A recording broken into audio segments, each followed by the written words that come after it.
Welcome to the Gracie Interview Series.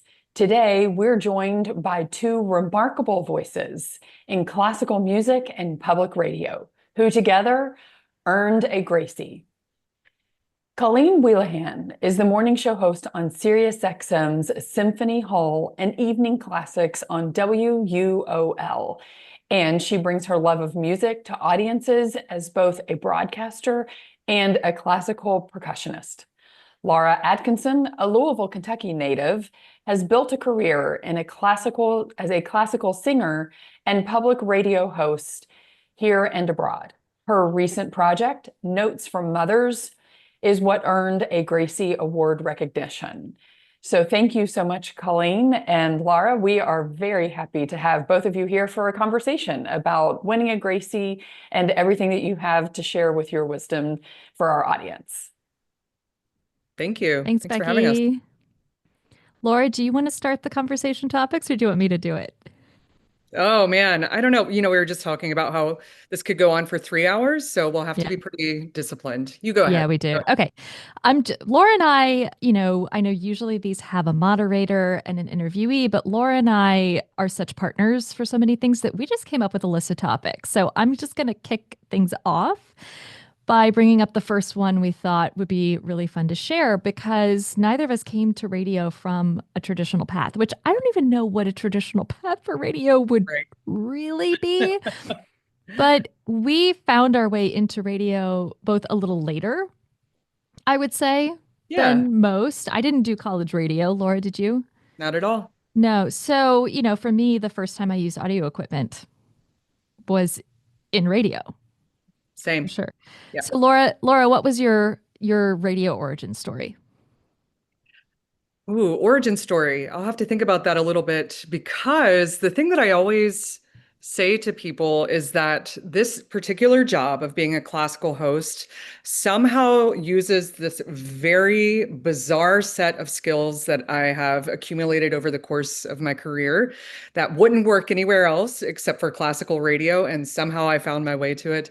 I mean, I would say, as far as, the origin story, it's certainly, I have been a classical radio nerd for a very long time and an NPR nerd, and love the format so much. I think there's something so deeply intimate about just listening to someone's voice. And I grew up listening, having very specific voices in my head, not only NPR, but our sportscaster in town. He's, a voice that really resonates in my mind still to this day. But lots of these, reporters and hosts.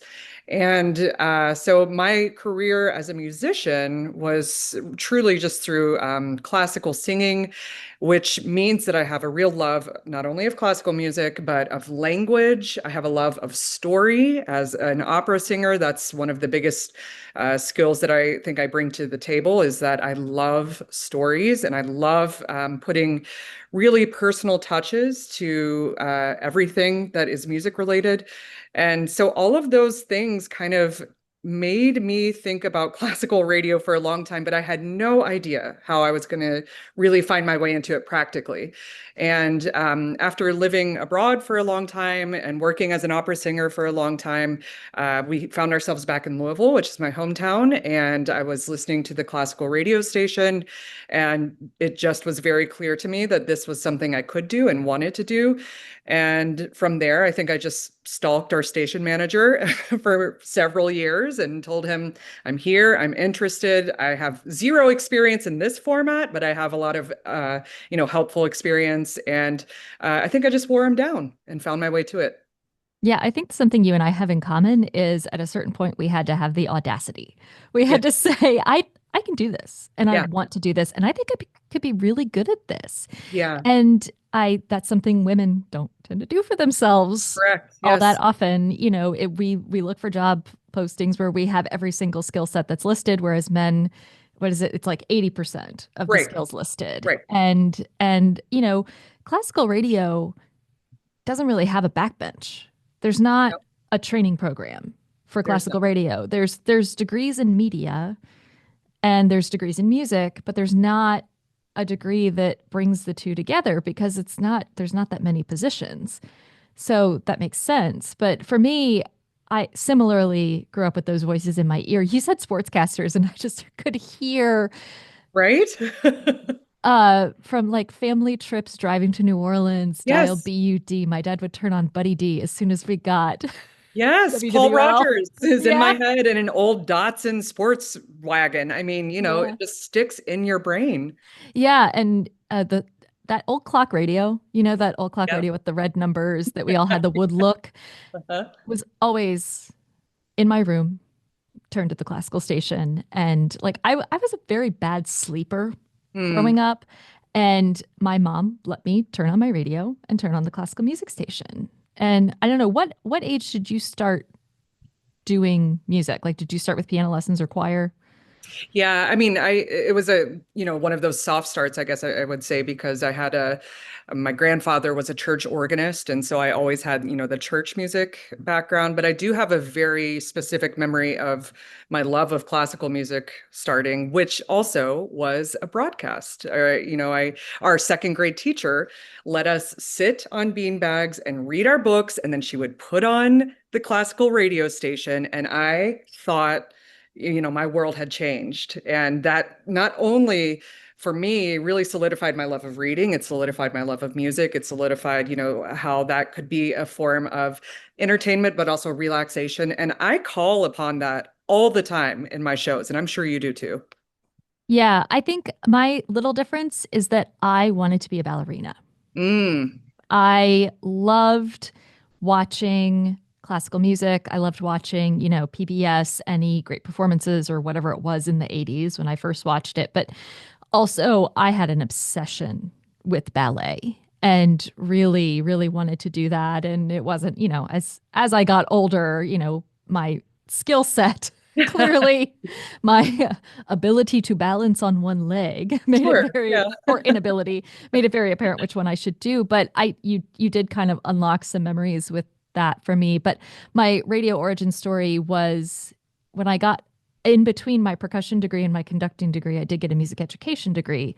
And I remember being asked in the interview, what's your dream job to do with an education degree? And I said, I think they wanted to hear me say work in a public school, but I said, I want to either work for a symphony orchestra in their community engagement, or I want to work for a classical radio station because I think that is music education. It is community engagement.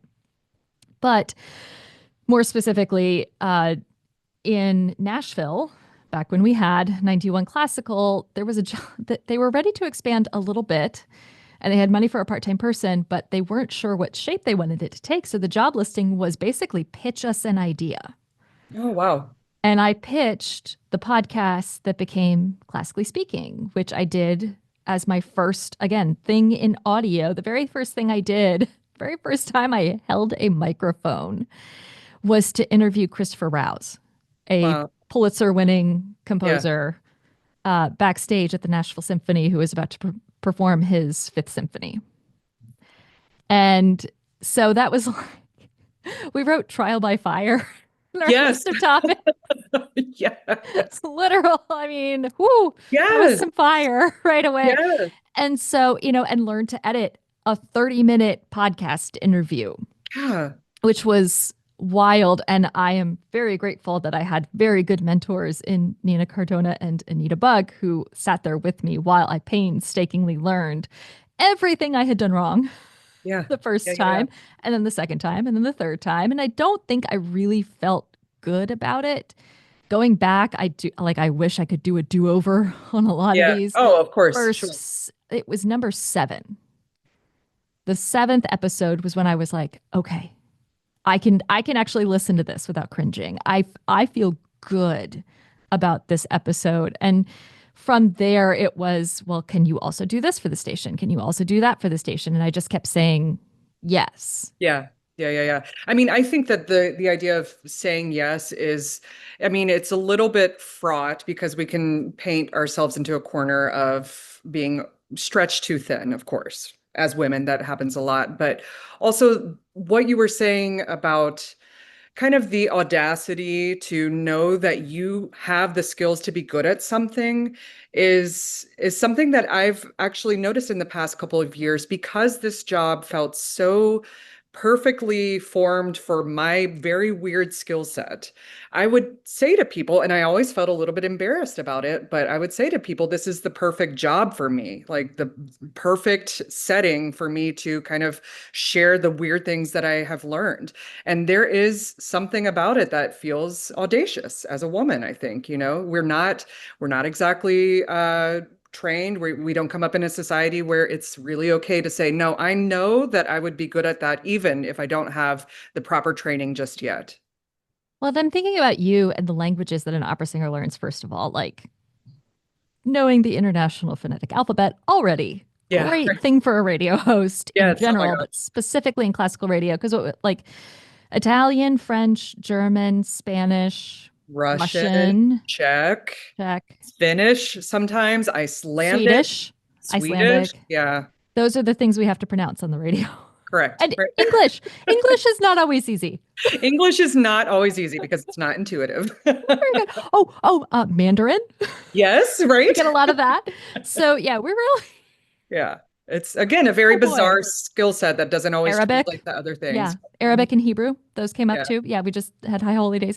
So yeah, I mean that skill set. And I was thinking about, I came up as a percussionist and I sang in choir. And when I student taught, I did band, chorus, orchestra, general music. As a percussionist, I played in orchestras and wind ensembles, immersed.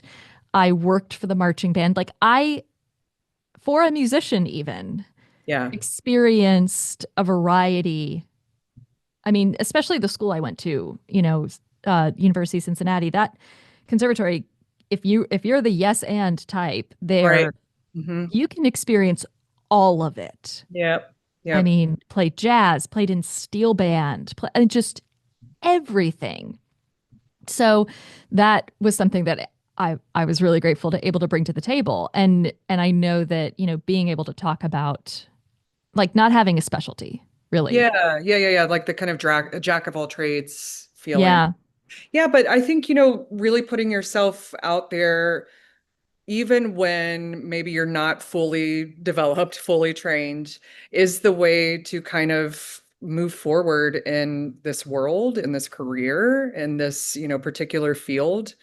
It feels like it's been something that has opened doors for both of us, I would say. Oh yeah. One thing I was thinking about while we were writing out our discussion topics was that we could write a book. Everything I need to know about working in media, Yeah. I learned in classical music. And I was thinking, like, what are Yeah. some things besides like the knowledge that Yeah. you would say really have helped us? Well, one thing that was a big surprise for me was that I walk away from every shift, every, 3 or 4 hour block, excuse me, feeling a little bit like a rag that's been, wrung out. And it's a very similar feeling to performance because there is this part of your brain that has to be on for that entire time. And there's no sense of, let down or anything like that. And that has only been aided by my performance background because we have that ability to kind of switch that on, which has to be on because at any given time you are speaking to thousands of people. And that's, your responsibility as the host. And you kind of can't ever fall back on that. And that was a surprise to me that it would feel that kind of exhausting after every live shift. But I felt really well prepared for it. Another thing, of course, is like things go wrong all the time. Things happen. And to be able to keep your cool in like a live, very public setting of a potential meltdown, like technical meltdown, station meltdown, world meltdown, whatever's happening, also was really, really aided by just the fact that I knew how to go out on stage and pretend like everything was fine. Yeah, I mean, look, we're all people. And Right. I mean, I don't know about you. I have absolutely dried tears, blown my nose, taken a deep breath, opened the microphone, and talked about Scheherazade. Or talked 100%. about Yep. Capriccio Espagnole, or talked about Beethoven's Fifth Symphony. Like just put a wall up, Yeah. go and focus. And that's definitely something I got from performing. Yeah, and I can't think of like a lot of other fields outside of, the arts that maybe would really prepare you for that experience, except frankly, being a woman in the world, that's something that I think women are kind of uniquely skilled at I is was going to say motherhood. and motherhood, exactly. Yeah, that's a Mm, big one because, sometimes I do have to remember to shut off the day yeah. before I talk to my son. Yep. Or it's taught me to actually sometimes be honest with him about like, yeah, I'm upset. I need you to know I'm not upset at you. Yeah, right, right, right. Yeah. Here's the thing I'm dealing with. This is something that happens to people. Yep. I mean, it's media. We Yeah, right. are in this. We all know. Like I've been in a budget related layoff or I've been let go after a format change. And, you know, he's a young Gen Z kid who's going to go in the world. He's going to get laid off one day. Yeah. It's going to happen. So, anything media related, he's seen it. He knows like there's things he can take into his life too. That's one of the things that, I mean, I would love to, if we have a few minutes just to talk about, because this was something that, connected you and I very quickly. And it was the thing that we chose to kind of produce this project on, was the idea of motherhood in music, in classical music, in media. And as we're talking about, this skill set that we are bringing to our roles as broadcasters, I mean, there truly is nothing more that prepares you, I think, or humbles you for life than motherhood. And this project was such an interesting and for me really important I guess glimpse into other women's lives and to kind of feel like yes, this is the thing that in many ways connects us all. Yeah, I felt really newly connected, freshly connected to Yeah. these women. I mean, gosh, the one that gutted me, and I think probably gutted everybody, was hearing about, trying to play the flute right after giving birth. Oh my gosh. Yeah. I, It was such a moving moment in that interview I mean, I knew that like I would feel, like emotional or whatever, but I truly just kind of broke down into tears because it was so deeply human. It was so also humbling. She had these two different worlds pulling at her at the exact same time, which I think is motherhood, which I think is being a woman in a career field in so many ways. And she was able just to succinctly describe that exact experience that I have had, that you have had, that we have all had. And I think it was, just a really touching. I'm so glad we had the chance to talk to her, to Kathy Carr. Yeah. yeah. And also, Ashley on the trumpet with the my mom's in Canadian brass Oh, yeah. story that, my mom, oh, Canadian brass, my mom plays with them. Oh, sure she does, honey. Right, Noah to go to school and say, my mom's on the radio. Oh, Sure yeah. she is, honey. Yeah, yeah, yeah. And again, humbling because I don't know about your kid, but my kids are both like, can we turn that off? Noah's learned to say, who's that crazy lady? Every time he hears my voice. Perfect. Perfect. Yeah. So I think looking forward, Yeah. that there's two things I still want to make sure we get to. One Yeah. of them is, so, you and I are still fairly new to classical radio. I started in July of 2018 and you started. It started in 22. And already have a Gracie. Look at you. So I had good mentors. it feels like classical radio, though. You've either got people like us or you've got people who have been doing it for 20 years. On SiriusXM, my colleagues have been on the radio. Sorry to Yeah. say it to them, since before I was born. And I am not young. So, it feels like, we're standing with these giants all the time. But Yeah. what was and we did have to walk in with the audacity, but what's a moment? Like what's something that happened to you that made you feel like, okay, besides the Gracie, that doesn't count. Oh, well, come on. So like a thing that made you feel like, okay, yeah, I'm in this now. I'm a player. I'm part of this. Well, I will say that I think my favorite thing about being a host in general is that I'm very lucky to live in the community where I'm a host. And that means that I get to see my listeners out in the community and to have someone turn around and say to me something like, I had no idea that Shostakovich, blah, blah, blah. Or I can't believe you told that story about Brahms. That just broke my heart. To have these very tiny, quick, but very intimate connections with people, like is something that it's like kind of giving me chills right now because it's such a gift that I think we get to receive as hosts. People think that it's a really lonely job because you're in a studio by yourself with only a microphone. And it turns out it's not at all. I have no idea how or why, but I feel deeply connected to the community when the mic is open. I don't know why that is, but and it's genuine. It is a genuine feeling. And then to have that kind of mirrored back to me has been like an incredible gift that I wasn't really expecting, I have to say.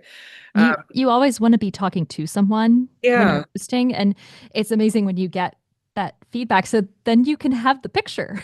Yes. Yeah. It's kind of like a self-fulfilling, prophecy or something like that. I had a friend working in airport security and the overnight office. Apparently, I guess there was a piece of underwriting or something I read that came on the radio, and the person said, "Oh, that's my friend," and they went, "You know Colleen?" And I like hearing that story made me think. And now I like pictured the airport security office for a Yeah. while. Like Yeah. Yeah. Yeah. I'm talking right to them because I knew they were listening. I did laugh. One of my like, okay, people have noticed what I'm Yeah. doing moments. Yeah. I actually got a cease and desist. Well, that is a win. Tell me all about it. The podcast, classically speaking, was originally named Keeping Score. Ah, okay. The Also pun, great.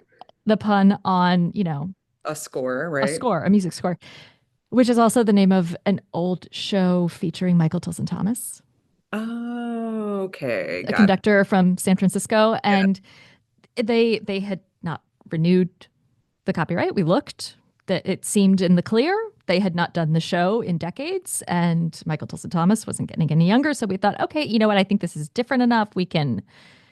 Yeah, it wasn't different enough. Oh, but that's But pretty that cool. means across the country Yeah, in San yeah, yeah. Francisco, somebody noticed Yeah. that I was doing the show. So I felt like, okay, I'm Yeah. getting, it was enough for them to push back. That felt pretty good. And then another one was fairly recent via SiriusXM. You talk about audience feedback, and you and I have talked a lot about how that SiriusXM channel, I mean, I get a lot Yeah. of audience Yes. feedback, and Yeah, it's yeah. amazing. And there was an audience email that came in, and I recognized the name Oh, wow. as a Yeah. writer that I Oh, deeply respect, and kind of went, yeah, yeah, yeah, yeah, yeah. oh, But that person's listening. I mean, it's wild. But I think also people would be a little bit surprised to hear this. I don't mind even the negative feedback because I love that people feel so deeply about music, about radio. It's similar to being a performer. When I was a performer in Europe, they tend to be very engaged in the performances. And one of my first times performing there, our show got booed, and it was a real shock to me. But it was a moment of like, wow, people are so invested in this that they feel the need to show that they didn't like that particular, dramatization of the opera or whatever. And I feel similarly with the radio. People are so invested in the stories that they have, come to know that they'll even let you know when they don't agree with you, and I'm okay with it. I don't know. It's a nice form of engagement. I'm okay with it when it's fair. When Sometimes it's it's fair. like, well, you actually just weren't listening very hard. you Okay, sure. you didn't hear what, that Yeah, wasn't what yeah. you think you heard. So there's, but yeah, the Parks and Recreation idea for the public forums where she's at the end, she goes, but they care. But they care. They That's how I feel. care. They care. They care. Yeah, exactly. So as you and I develop, our AWM mentors are so wonderful. And one thing that's suggested to me, at least pretty often, was about figuring out my personal brand as a Mm. host, and how I can express that, and a way to do that. Like, what are some things like other people you see in media who are giving you like, I want to, your next thing. Like, I want to do, now I want to do what they do. Now I want to do that. Well, so I've been thinking about Ari Shapiro recently because he is stepping down from his position at NPR. And he's been a real, I've been really interested in his career and interested in The his, singer.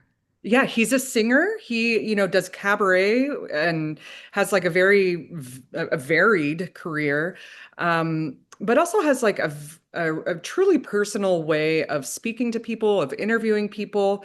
And he is a voice that is welcomed into people's homes, I think.